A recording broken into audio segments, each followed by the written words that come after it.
చదవబడినటువంటి వాక్య భాగంలో మనుషులుగా మనం దేవునికి ప్రార్థన చేస్తాం, దేవుణ్ణి కోరుకుంటాం, దేవుణ్ణి అడుగుతాం. కానీ మన జీవితంలో అనుగ్రహించేది ఎవరండి? దేవుడే. అంటే మనం చేసే ప్రతి ప్రార్థన దేవుడు ఆలకిస్తాడు. కానీ మన జీవితంలో ఏ ప్రార్థన జవాబు ఇవ్వాలో, దేనికైతే సమాధానం ఇవ్వాలో దానికి దేవుడే నిర్ణయించి మన జీవితంలో అనుగ్రహిస్తాడు. ఈ ఎబ్బేజు అనే వ్యక్తి కూడా దేవునికి ప్రార్థన చేసిందంట, దేవునికి మొరపెట్టిందంట, దేవునికి విజ్ఞాపన చేసిందంట. కానీ దేవుడంట అతను చేసిన ప్రార్థనని అంగీకరించాడంట, విన్నాడంట. అతని యొక్క ప్రార్థనకి దేవుడు జవాబిచ్చిందంట. అయితే అన్ని ప్రార్థనలకి మనం అనుకున్నట్లుగా దేవుడు జవాబు ఇవ్వడు, జవాబు దేవుడు ఇవ్వడంట. ఈ వ్యక్తి పేరు ఎబ్బేజు అంట. ఈ వ్యక్తి అంట, ఆ యొక్క తల్లి అంట ఆ కుటుంబంలో అనేక మంది బిడ్డలకి జన్మనిచ్చిందంట.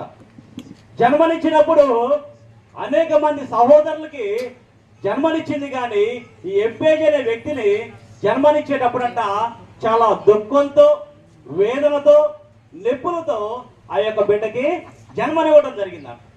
అందరికంటే ఎక్కువ కూడా ఆ బిడ్డకు జన్మనిచ్చేటప్పుడంట చాలా వేదన పడ్డదంట, చాలా బాధపడ్డదంట, చాలా నొప్పులతో, పురుటి నొప్పులతో ఆ బిడ్డకు జన్మనివ్వడం జరిగింది అంట. ఆ రోజుల్లో ఈ రోజున్నటువంటి హాస్పిటల్ లేవు, టెక్నాలజీ లేవు. కానీ ఆ రోజుల్లో ఏంటంటే ఏదున్నా నార్మల్ డెలివరీ. అవునా కాదండి?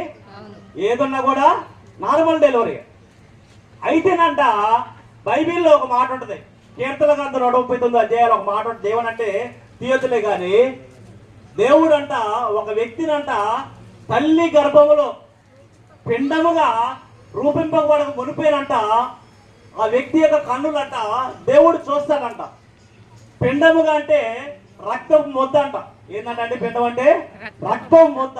ఆ రక్తపు ముద్దకి దేవుడు జీవాన్ని పోసేటప్పుడే, దేవుడు జీవాన్ని ఇచ్చేటప్పుడే ఆ వ్యక్తి ఎడల దేవుడు ఒక ఉద్దేశాన్ని కలిగి ఉంటాడంట.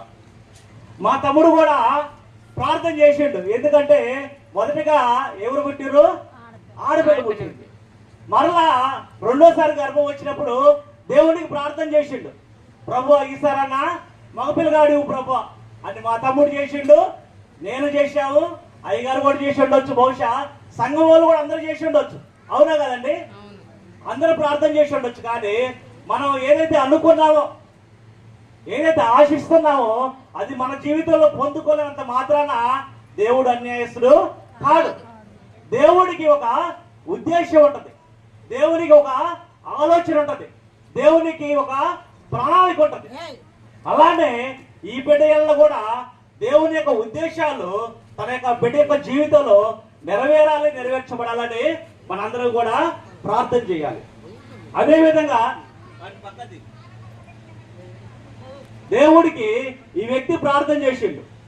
ఏమని ప్రార్థన చేసిండంటే, ఈ వ్యక్తి అంట జన్మించాడంట, పుట్టాడంట, పెరిగాడు, పెద్దవాడయ్యాడంట. పెద్దవాడైన తర్వాత ఈ వ్యక్తి దేవునికి ప్రార్థన చేసిందంట. ఏమని ప్రార్థన చేసిందంటే 4 విషయాలు ప్రార్థన చేసిందంట. ఏమిటా 4 విషయాలు? ఒకటి, దేవా నన్ను ఆశీర్వదించు ప్రభు అని ప్రార్థన చేసిందంట.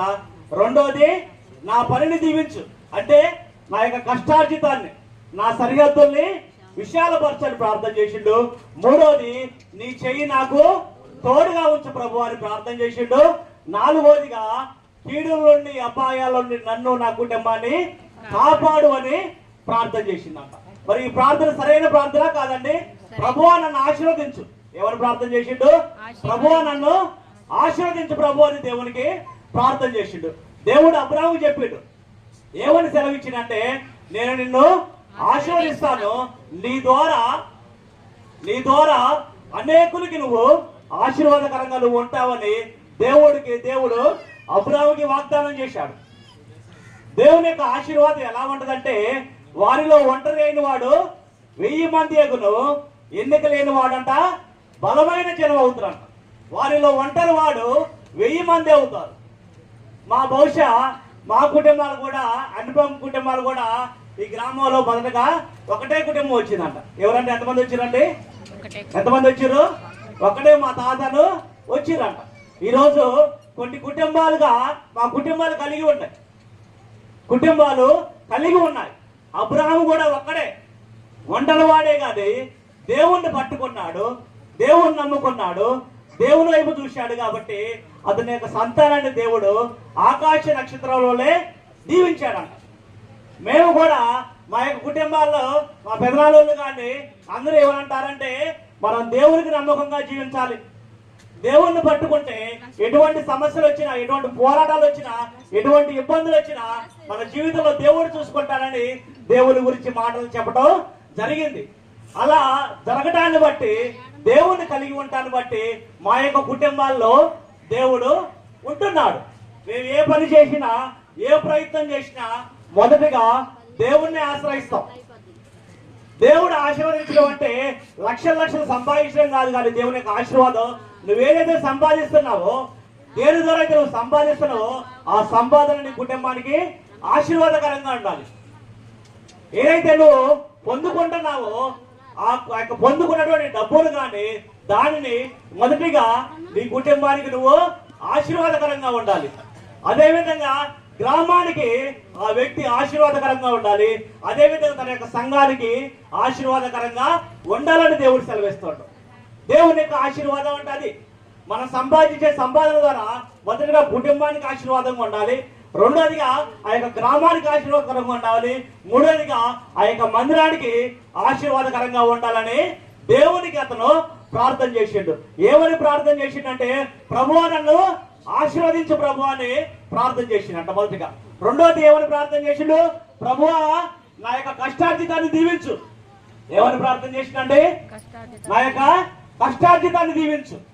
ఈ రోజు మనం కూడా అటువంటి ప్రార్థన చేయాలి. ప్రభువా నా యొక్క కష్టార్జితాన్ని దీవించు. మనం ఏదైతే సంపాదిస్తున్నామో సంపాదించిన సంపాదన మన యొక్క జీవితంలో నిలబడాలంటే ఎవరు తోడు కావాలండి? దేవుడి తోడు కావాలి.